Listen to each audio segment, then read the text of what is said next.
It is a trend within the human race for generations to feud with one another. Essentially, the young and the old find fault with each other. And the millennial generation is no exception.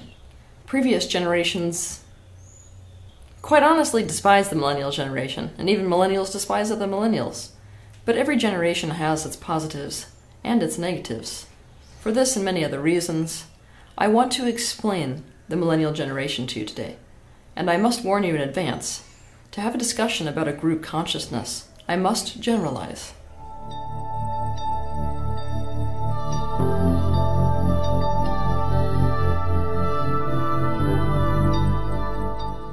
I want to begin this conversation at a high level.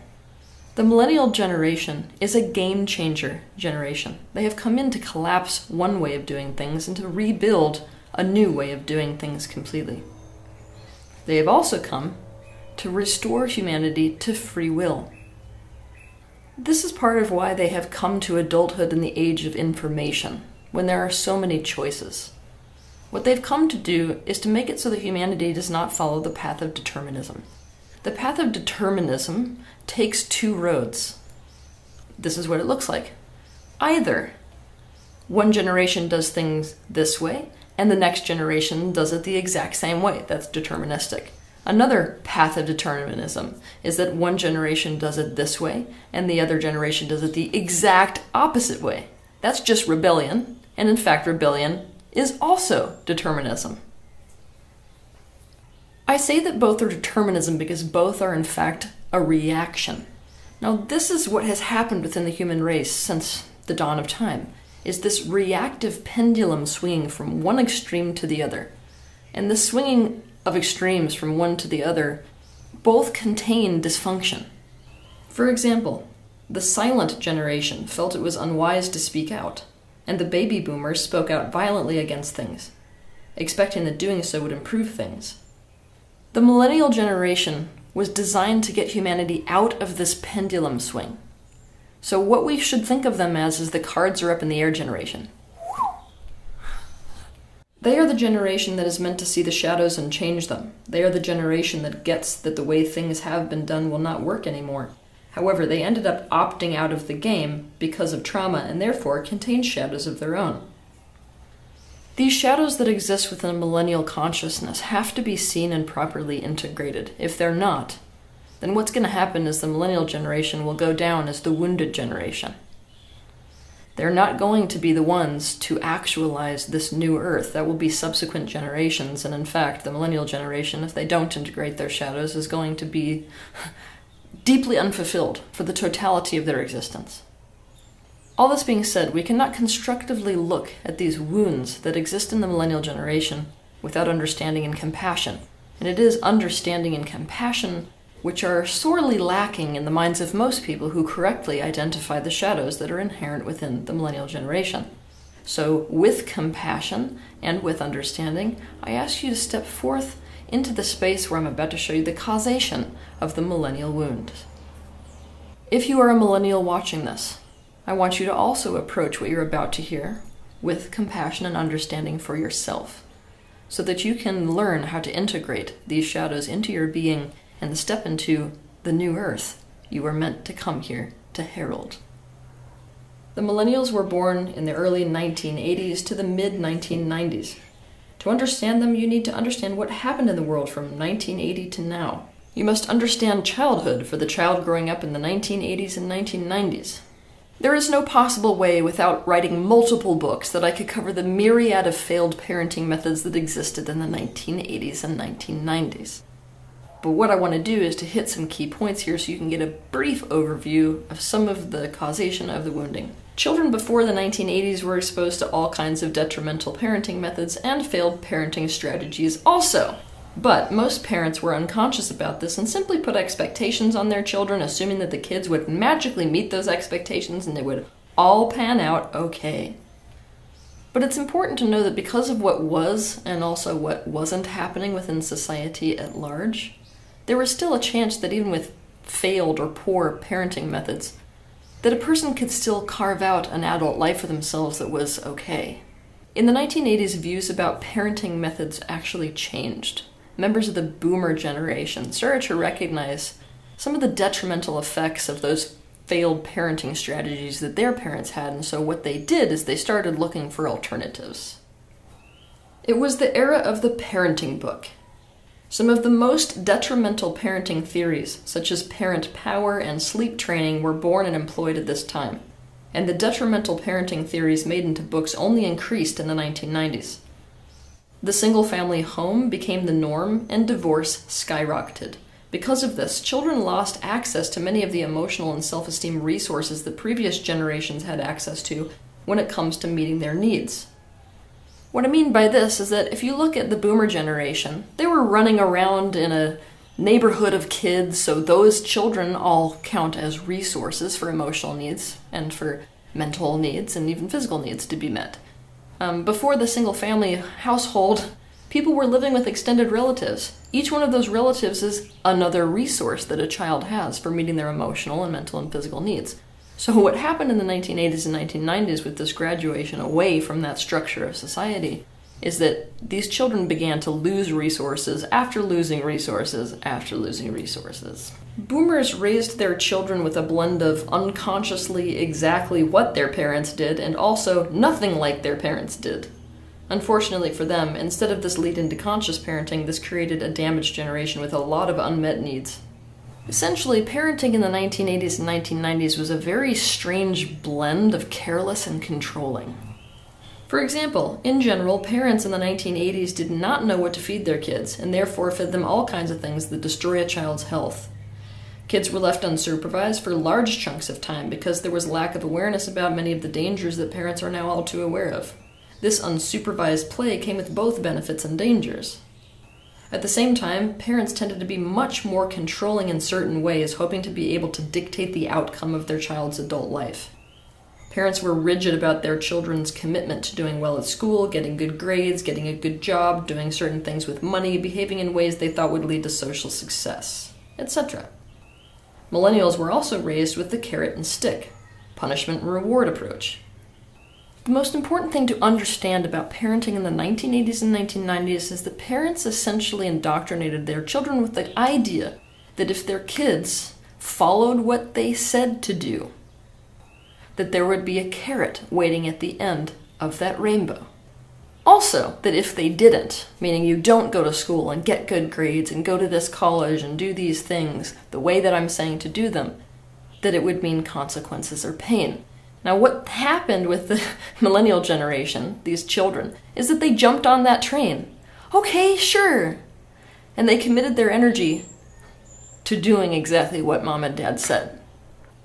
They did this not only to get approval from their parents.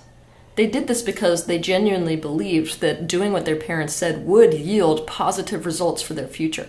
And guess what? It didn't. It didn't big time. The millennials were dumped into adulthood with all forces against them. It's a little bit like a little birdie who's about to fly the nest, and when they do, they fly into a hailstorm. And guess what? That's a hailstorm that will last for the rest of their life. Not only did failed parenting methods mean that they entered adulthood with a lot of developmental delays, also, they entered society at a time of financial collapse. Guess what?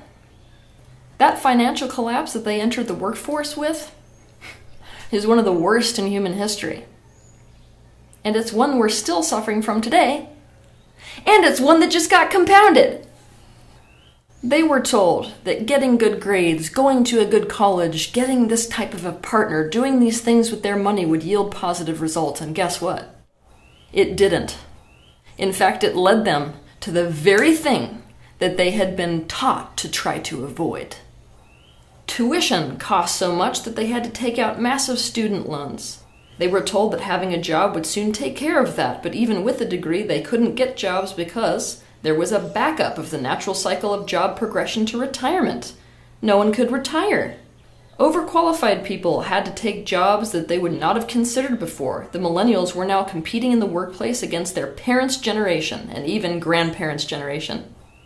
Not only could millennials not compete against their resumes, they had not been brought up for competition in the first place.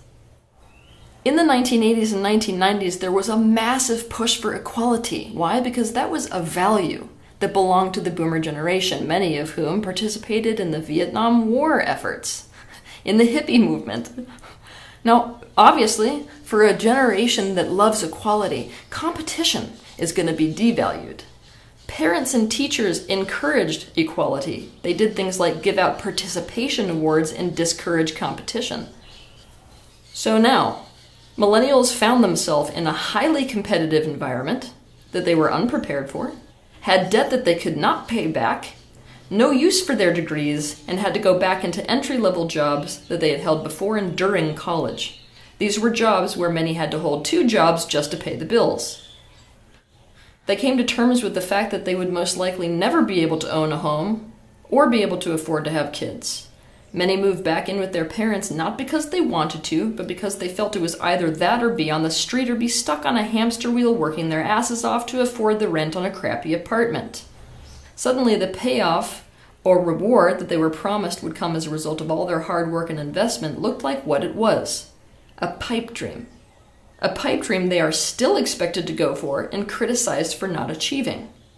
And to make matters even worse, here we are in 2020, and the millennial generation is experiencing a re-traumatization relative to the COVID-19 pandemic, and most especially by those shutdown and control measures that were enacted by members of the previous generation who are currently in control in the government.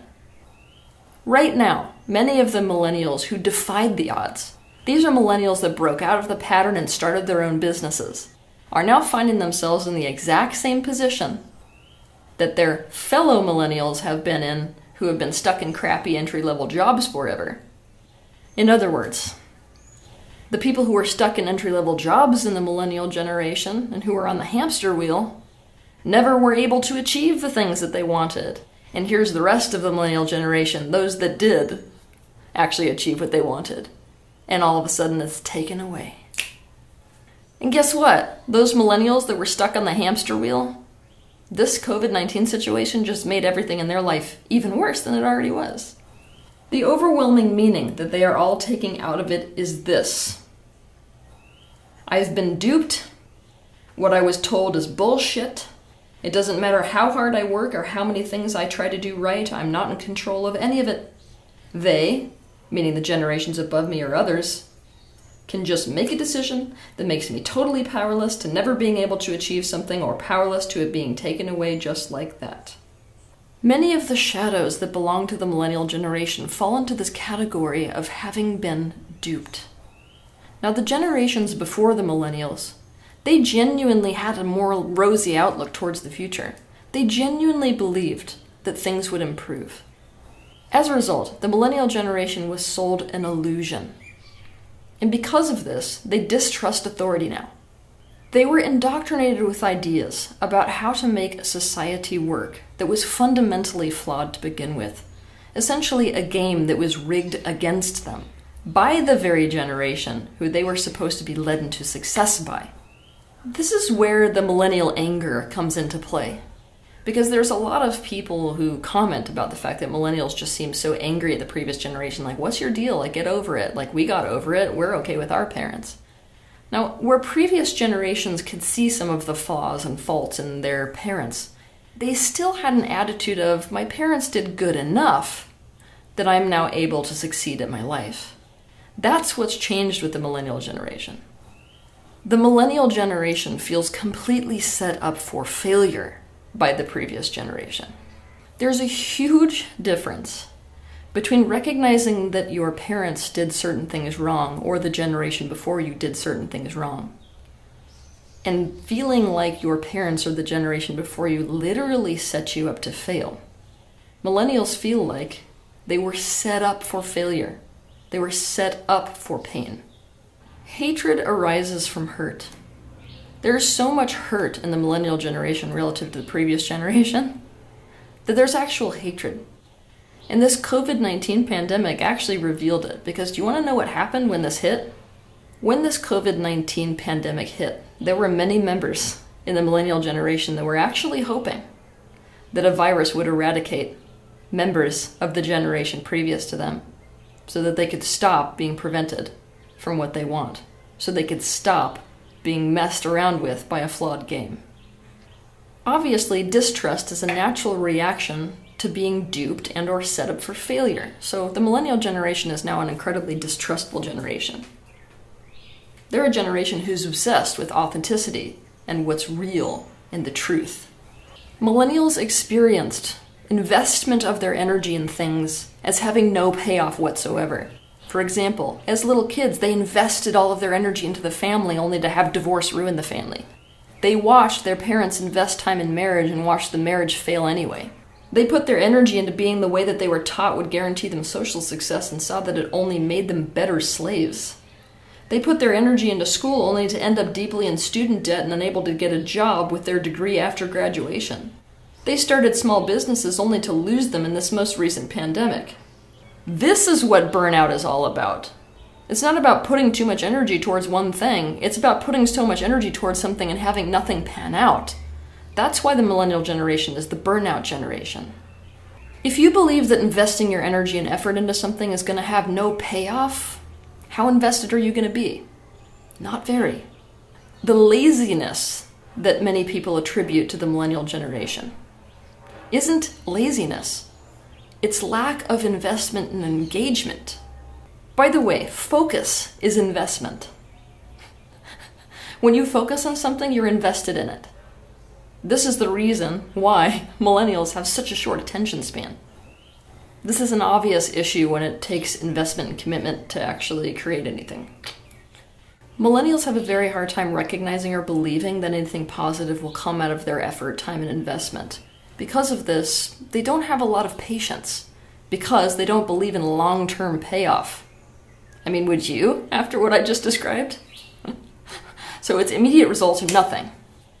This is a deeply disillusioned and deeply cynical generation. Along the same vein, professionalism is something that people need to have incentive for. There has to be payoff to behaving professionally in order for someone to be professional. And so many of the elements of professionalism, like dressing well or doing a good job at a task or being reliable or keeping one's emotions in control, simply seem like control tactics rather than anything that really gets them any particular payoff. Seeing that nothing really panned out has done something interesting. It's thrown millennials into an existential crisis. Another way of saying this is it's thrown millennials into a quarter-life crisis. They had to reassess their values. Now, the values that are held by millennials are not values that directly mirror the values of previous generations in the same way. But if you look at the millennial generation as a collective consciousness, their top values might actually surprise you. To generalize, they see good parenting as the most important thing. So much so that many of them will not be having children because they feel they can't be good parents. For any number of reasons, ranging from emotional reasons to financial reasons, and even the belief in a poor prognosis for the future of Earth. The millennial generation is divided relative to relationships. They went one way or another way. Either they decided that they were just going to commit to relationships where it was about casual sex or serial monogamy, or they went this way. They are so determined to solve the Rubik's Cube of how to make a relationship work that it's like an obsession. They care about finding work that is meaningful and fulfilling right now, rather than putting their energy into something that may be painful or that they don't want to do for a future payoff later. That's a huge shift within mankind's consciousness. Because they were told that putting their effort and energy into things in a certain way would yield positive results, and they didn't, what the millennial generation woke up to was, wait a minute, they didn't actually do any of this for my best interests. They did it for their best interest. If every man is out for his or her own best interest, then it means that the law of the land is every man for himself. Now, this is something that has caused members of the millennial generation intense amounts of pain, whether they're conscious of this awareness or unconscious of this awareness. They understood that everything in this world was narcissistic, and that these narcissistic strategies for self-interest were going to play out against them. Now, this is what they did. Instead of deciding to be loving and deciding that they were going to break that mold, they adapted. Now, the way the millennials adapted to that awareness that it's every man for himself is to say, all right, I want to become a shark too then. I guess the only person who's there for me is me. Naturally, they became hyper-focused on their own best interests and withdrew their loyalty to others. They became me, me, me. Like that was the only way they would ever get their needs met. This is a narcissistic way of being that makes it very hard for a millennial to be a functional member of a team. This is a drastic contrast to previous generations.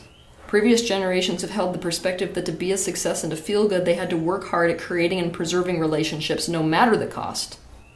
The millennials have seen this as exactly what screwed them. So they have the reverse mentality. To be a success and feel good, you have to fight for your own best interests and keep loose connection to people and things. Looking at all this, we come to this second major wounding within the millennial generation. Remember that they put all their energy into something, working super hard, but they attained nothing as a result?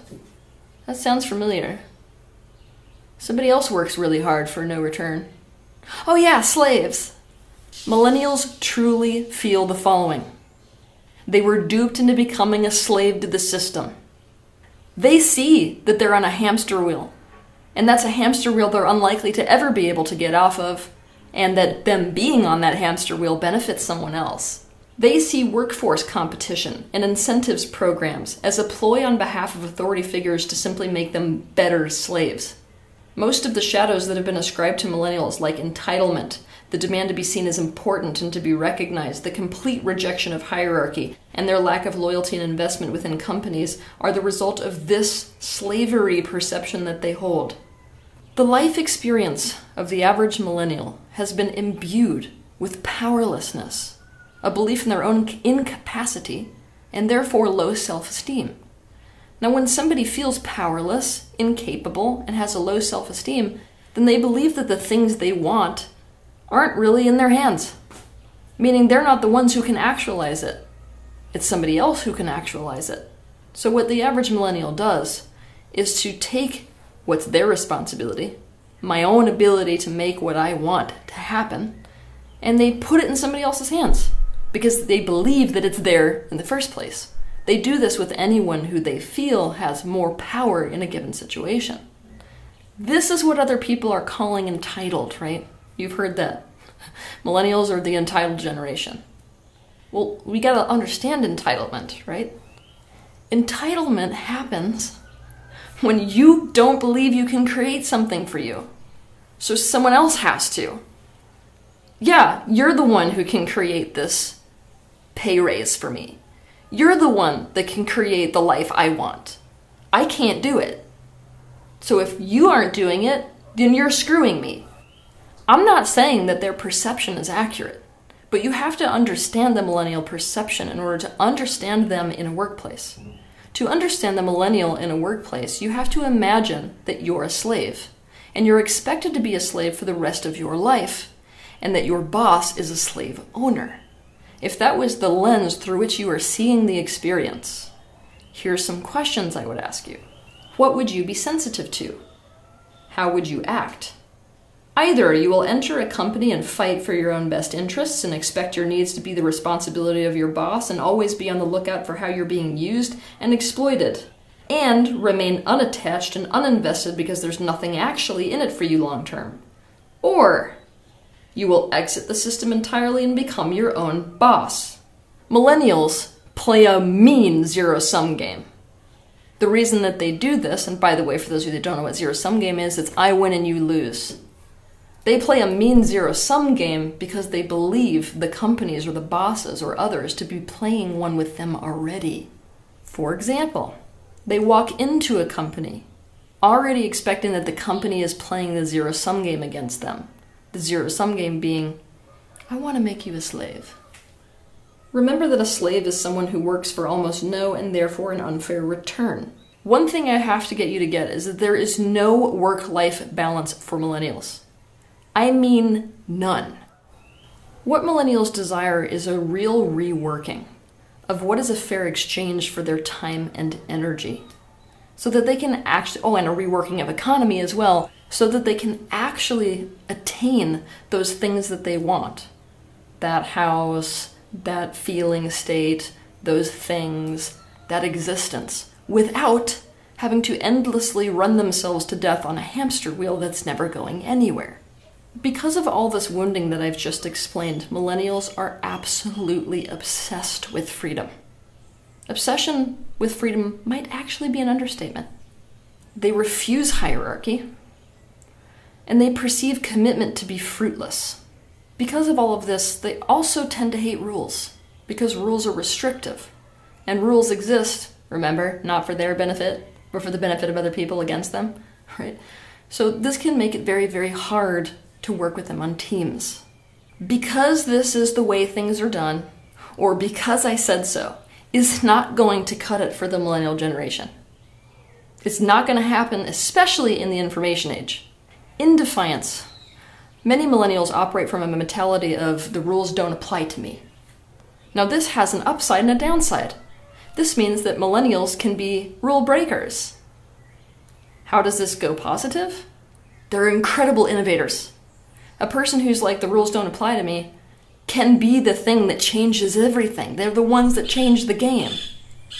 To the opposite, what's the negative? They can wreak societal havoc. As a result of this, many millennials have embraced shadow freedom. Now this is what is frustrating a lot of people looking at the millennial generation, even millennials frustrated with other millennials. What shadow freedom is all about is it's a reactivity to imprisonment. It's a reactivity to lack of freedom. It's not in and of itself free will. It's not an in alignment form of freedom. Some examples of shadow freedom are refusing to commit to anything, or better said, commitment to non-commitment. Refusing to assume responsibility for anything, remaining unattached and uninvested so you can change course at the drop of a hat, choosing to be the king of a country with only one citizen rather than a lower-ranking member of a larger kingdom, etc. Many millennials have gotten to a point, and many more are getting there right now in this recent pandemic situation, where they're looking at their life and what they're seeing is that no amount of energy that they put towards anything is ever going to guarantee for them to get those things that guarantee them a good life. It's basically futile. And what happens when a person in any generation, right now as millennials, sees this, is that some of them give up. These people who give up, they develop an attitude of, what's the point? Now when you are walking through life with an attitude of, what's the point? You just drop going for any future goal, and it all becomes about instant gratification, in the form of distraction and even addictions. Millennials who have reached this point can feel quite lost and fickle, and float from one job to the next, and from one passion to the next, and one relationship to the next. They're also exhausted, suffering the burnout of feeling lied to and taken advantage of and having so fully committed to a pipe dream only to figure out it was a pipe dream too late. A pipe dream that they are still expected to be committed to despite the fact that it's never going to pan out. Most feel they will be paying the consequences for believing their parents and getting on that hamster wheel forever. The level of distress in the average millennial's life is not sustainable, and they have turned to all kinds of detrimental coping mechanisms, including addictions as a result. Now, if you'd like to look into that, you can go ahead and look up the research. The research shows that the millennial generation has more stress and distress as a part of their day-to-day life than any generation in history. I find that particularly distressing, seeing as how other generations were drafted. They were in wars. This is the first pandemic that's ever happened to the human race, even though what's happening is unprecedented. So, if the millennial generation is the most stressed out generation, we've got a serious issue on our hands. On top of all of this, they are also shamed and guilted for turning out distrustful.